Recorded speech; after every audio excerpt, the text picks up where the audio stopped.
Hi, welcome. Thanks for joining us this afternoon. This is a series that we are bringing to you to highlight entrepreneurs, change makers, innovators on the front lines during the COVID-19 crisis.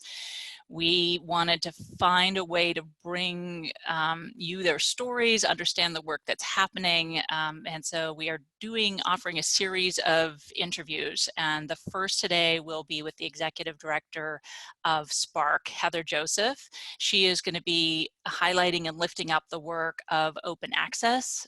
We are starting with this series. There are lots of critical needs in philanthropy.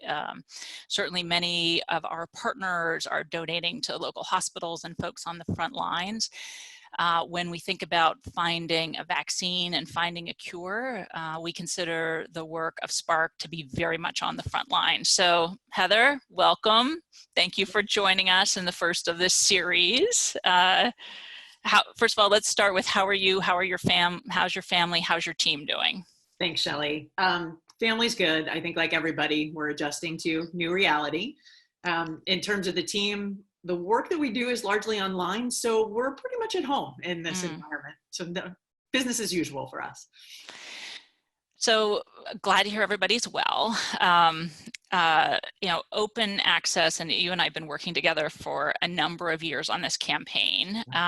It is work that seems like it would naturally be funded.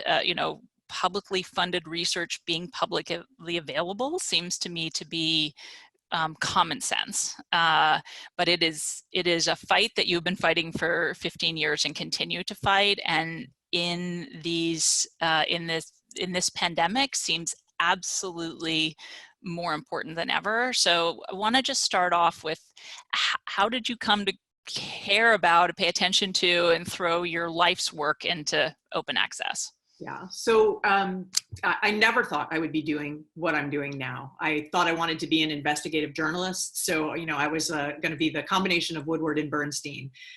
Realized early on that I really don't like asking people questions they don't want to answer.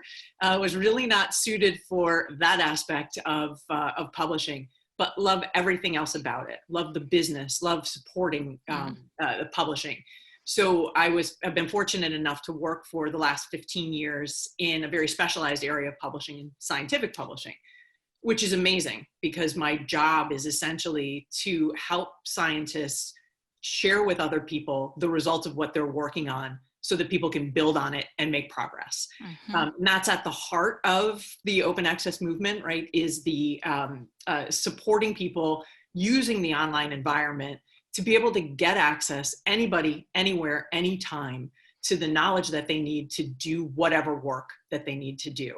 And in this COVID-19 crisis, it's never been more essential for doctors, for researchers, for healthcare workers to have access to information in real time. And we're going to get into sort of what's needed on the front lines right now, but can you just tell me a little bit about sort of your opposition? Who opposes publicly funded research being publicly available, and what is the nature of that opposition? Yeah, so I think most people think, well, isn't this information already available? Like if scientists are doing science, aren't they sharing it? Can't anybody who wants it get access to it? Anyway, I mean, it's sort of that first layer reaction is, this is the way the world should already be.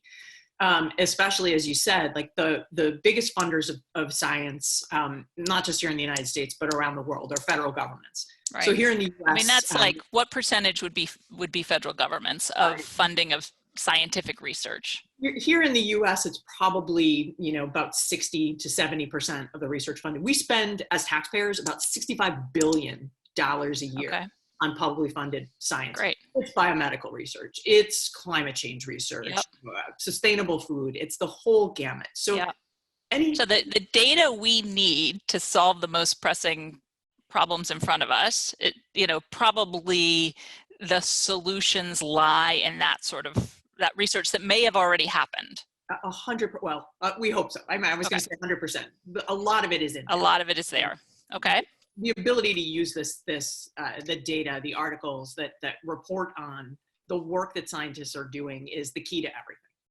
Okay. So, the data's there, tell us about what like your campaign is doing and why it's so important. I'm going to back up a little bit to your last question, which is, you asked Oh, the about who opposition. opposes Yeah. it, right? Why Yeah. isn't this stuff available? And the common sense assumption is we should be able to get access to this material. The reality is that the vast majority of the articles that report on publicly funded science are only available to people who can afford to either subscribe to a specialty scientific journal or buy pay-per-view access to an article. That doesn't sound so bad, right? It sounds like, Right. okay, so we subscribe to, the New York Times. I pay for a newspaper, or I'll Right. pay to read a New Yorker article if I want to do it.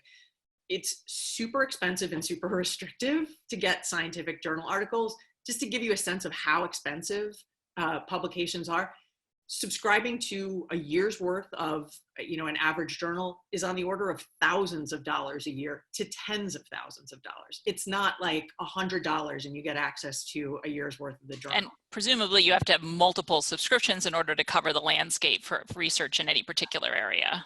Absolutely. So my organization, actually, our member base are libraries on college and university campuses who are the folks who pay for these journals, right? They're the base Yep. customers for these journals. And we happily do it, right? We try to get everything that our universities need. The reality is these things are so expensive that there is no university in the United States or in the world that can afford to subscribe to everything that we need for our scientists to do the work that they do. Mm-hmm. Harvard University, 4 or 5 years ago, actually, the library sent a letter to their faculty and staff and said, we can't keep up. Like, we literally can't afford to get all the things that you need. There needs to be a better way to do this. Mm-hmm. The idea of open access kind of came out of this, the ridiculously expensive operating environment. If you try to get access to articles, if you're you or I, and we're interested in, somebody in our family gets diagnosed with something, or, we think there's something wrong, the first thing you do is you go online and you do, search for whatever the condition is, the medical condition. You're from, you kind of get this list of articles, you click on it, you see the abstract and you go, yeah, I think this might be something that I'm interested in. And then you run it, you click for full text and it says, pay me $20, $30, $40 to be able to read this article. The paywalls to be able to just simply get access to this information, they're everywhere. And it's because the sharing of scientific knowledge has become business, a big business. So the folks that are opposed— And is this just in the last 10 years, Heather? No, this is over the last 30 to 40 years. Whereas scientists and scholars used to sort of operate in like a circle of gifts economy, sharing your articles, what you find out for free. You do it because if you're a scientist and you do research and you don't or can't share what you found with other people, there's no way for science to progress, right? Standing on the shoulders of giants. The only way we make discoveries is when you can build on the work of others. But over about a 30 to 40 year period, companies figured out that you could actually make a lot of money charging people for access to these articles. And it's become an industry that's dominated by three or four big companies. It's about a $10 billion a year revenue producing industry. It's like the size of the National Football League.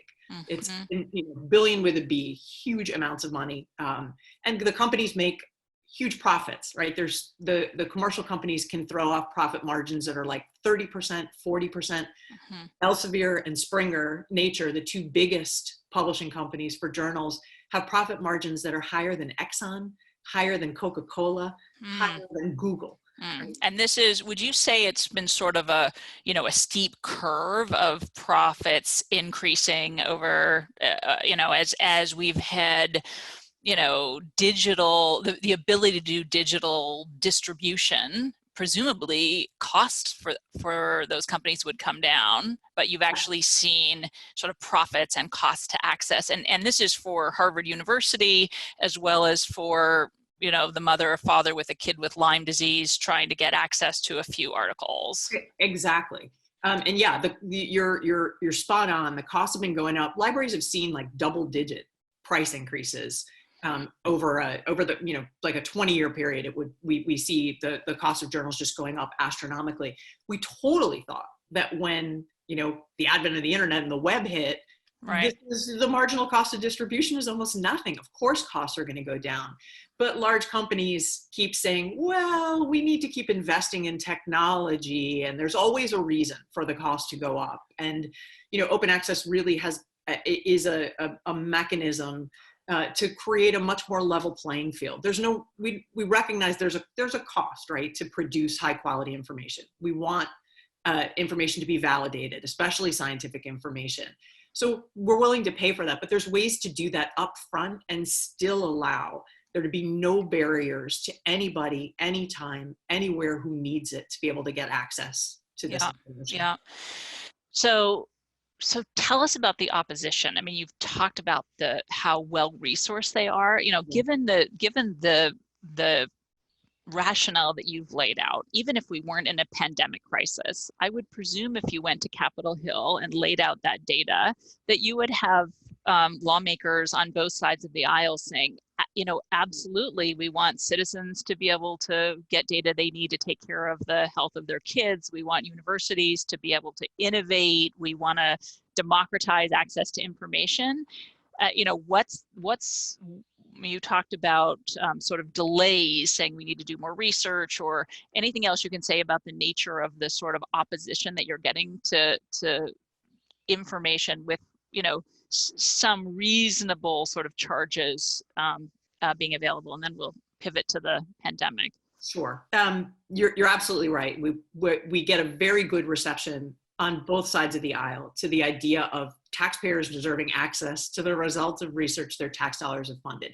They completely understand that. And we've been able to make some progress in policies, but the pushback comes really from the commercial companies who recognize that under an open access model, under a model where anybody can get access to this information, and essentially the cost of covering the costs of doing the validation of the work and building a small profit margin in is covered up front, they're not going to make the 30 and 40% profit margins that they've been making.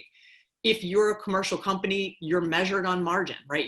That's what your shareholders care about. So they cannot afford a 1% decrease in profits, let alone what the kinds of decreases that they would likely see under an open access model. Right. We'd like to see that money going back into the research system, right? Supporting our ability to promote the public's health and the public's interest, but that's just not their model. So they're an incredibly well-funded lobby. They've actually done everything from not just opposing policies that we've promoted, but trying to change copyright law to make it illegal for federal agencies to share articles reporting on the results of federally funded taxpayer-funded research. We beat back 2 bills that were introduced to try to do that. The scare tactics generally that they use are, well, if we move to this new model, junk science will proliferate. Like suddenly the scientists quality bar themselves, right? Well, scientists, the really interesting thing about the way scientific articles are published is that scientists write them and contribute them to publishers for free, right? They're not paid like a newspaper reporter or a book author. The validation, right, the review, is this good science, is done on a volunteer basis in the peer review process by scientists themselves. And then publishers, they organize, the peer review, but they then charge those same scientists to buy access to the result of the work that they gave for free and that they contributed their work to. So the notion that suddenly the scientific community, absent the publisher's oversight, are not going to... It's going to start producing fiction. Yeah. Exactly. Yeah. And I know we're going to talk about COVID in a minute, but like the demonstration of how scientists operate, and accelerate this work, speed it up when there's a need, sans publishers' influences, we're seeing that proof in the pudding. Yeah. Is there precedent with a global pandemic of changing open access policy? Is there any precedent for sort of a quick gear shift right now? Well, they're temporary gear shifts. So unfortunately, the mode that we've seen is when we had the SARS pandemic, when we had Right. H1N1, Ebola. The first thing the scientific community does is say, oh my gosh, we need immediate access to every single article that's ever been written that's related to this specific disease. Right. We need every data set from a scientist that's working on it pooled and in a format where we can get to it in real time and work on it. It's like science is kept behind glass and the glass is only broken in the case of emergency. But unfortunately, it's temporary, right? Once the pandemics are over, we go back to business as usual, science as usual, where everything else it's locked behind paywalls. They share this stuff immediately in the case of a pandemic because the faster people can get to information and work on it, the fewer barriers, the more brains that are on it, the Right. more we can apply computing power, right, to do computational biology, the more we can do text and data mining, the faster we find treatments, cures. Right. So let's talk about COVID-19, Heather. I mean, is there specific information right now that exists beyond paywalls or on library shelves that can help accelerate the pace of getting to a vaccine and getting to a cure? Yes. First, I should say that this pandemic is exactly the same as others, right? And many publishers have been, good about making primary articles on COVID-19 freely available. So there's a database that the U.S. federal government has put together called the COVID-19 database that contains a lot of primary papers on COVID. What we don't know is what we don't know. Right. So what else is behind the paywall? What's in journals that have never been digitized, that are on our library shelves, that we can't get to, that we can't identify? What might be in a paper that is on a proprietary site that we can't do, a Google search and come up with? Without having a common default mode that all these papers are shared openly all the time, we end up with piecemeal databases, despite the best intentions of everyone involved, right? Right. Despite, even if libraries wanted to find every paper, we can't at this point. Right. So therefore, what is the call to action? What is SPARC asking for legislatively, and what do you need in terms of sort of public awareness, support, and pressure right now?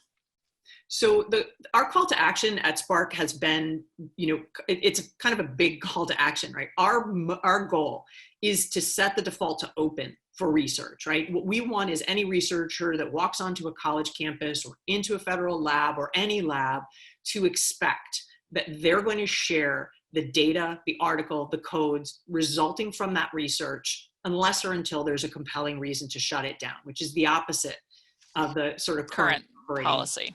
Yep. Right. It's just operating mode. So it's culture, it's policy. We've made lots of strides getting towards the idea of a national open access policy, where that is what's required. If you take money from the federal government, you're expected to share. So despite opposition, you feel like you've made progress. We've actually gotten U.S. policy to the point where the default mode is you've got to share it after a certain amount of time. There's still embargo periods that are imposed. It used to be, that the publisher sort of had a perpetual exclusive license to keep this stuff forever. For federally funded research now, you can share it, but you're required to share it, but not until after a year. And you see in something like the pandemic that we're in now, a year later, too long. Not acceptable. And right now, the opportunities are the White House is actively considering an executive action to create a national open access policy. So hugely important for us to have people weighing in with the White House that this is important, that this is something that the US public completely supports. Same with Congress. They've been kicking around various ideas for legislation. But we need a national open access policy, whether it's through legislation or through an executive order. So weighing in with your members of Congress and saying, hey, if COVID-19 has taught us nothing else, it's that a 1 day delay in sharing Right. taxpayer-funded science is too much. Right. We need people beyond scientists and kind of us, library and science nerds who care about this, saying this affects our lives as taxpayers. This affects our lives as citizens. We really want open access in the US, or OA in the USA, as we're calling it on our Right. hashtag right now. So immediately for the crisis, but then to retain that policy and not just be sort of breaking the glass right now. Right. COVID isn't the only time we're going to need this, Right. right? We need to solve climate change. We Right. need to solve sustainable food sourcing. We need to understand you said it beautifully in the beginning of this conversation, right? The world's big problems are these huge multidisciplinary problems that we cannot solve if our scientists do not have access to the materials that they need To do it. Yeah. Yep. So Heather, calls to the White House, calls to members of Congress, and I know from working with you over the years that some of the biggest opposition comes from, sort of blue states with big publishing houses, which is also where, many of our philanthropists reside in those states and have influence with those members of Congress. So I want to call that out really explicitly, so that, in 5, 10, 20 years, when we have another health crisis, we're not battling to take down, paywalls that are getting in the way of getting to that data. Is there any other sort of call to action, or what does your campaign need in order to do the sort of member mobilization and sort of public outreach and communication? Yeah, we have this moment in time that we don't want to waste. And so being able to fundraise, to do the kind of outreach to get the public, jazzed and informed and, ready to make the phone calls that they need to make and the emails that they need to make. We're looking at about, a $2 million campaign to be able to bring boots on the ground, grassroots, and also to get to the folks that we need to get, who are the decision makers. Yep. Talking to members of Congress, you're right. Many will support it to a point. What the commercial publishers, many of whom are in Pennsylvania, they're in New York, they'll raise the alarm bells with members of Congress that will say, if this policy is passed, we will lose revenue and we will lose jobs.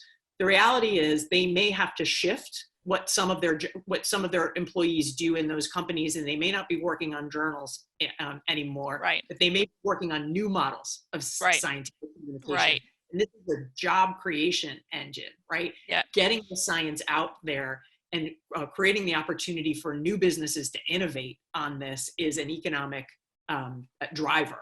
Right. So, we're trying to come into the 21st century. And I guess a message to these publishing houses is there might be some jobs lost in this sort of evolution or iteration of their business model in the short term. Unless we don't do this, we're going to have lives lost unnecessarily because we're not getting to a vaccine or cure. Yeah, we actually don't believe that they'll lose jobs, right? And one of the reasons that we think that they're holding on to this information so tightly is that if you are the owner of this enormous amount of digital information, right? The reason that the federal government said, hey, publishers, COVID hit, we need every article that you have on COVID, and we need you to give it to us in digital form, is so that we can use machine learning, artificial intelligence, right? All of the things that our new businesses are being built on, we need to apply these things to this set of papers.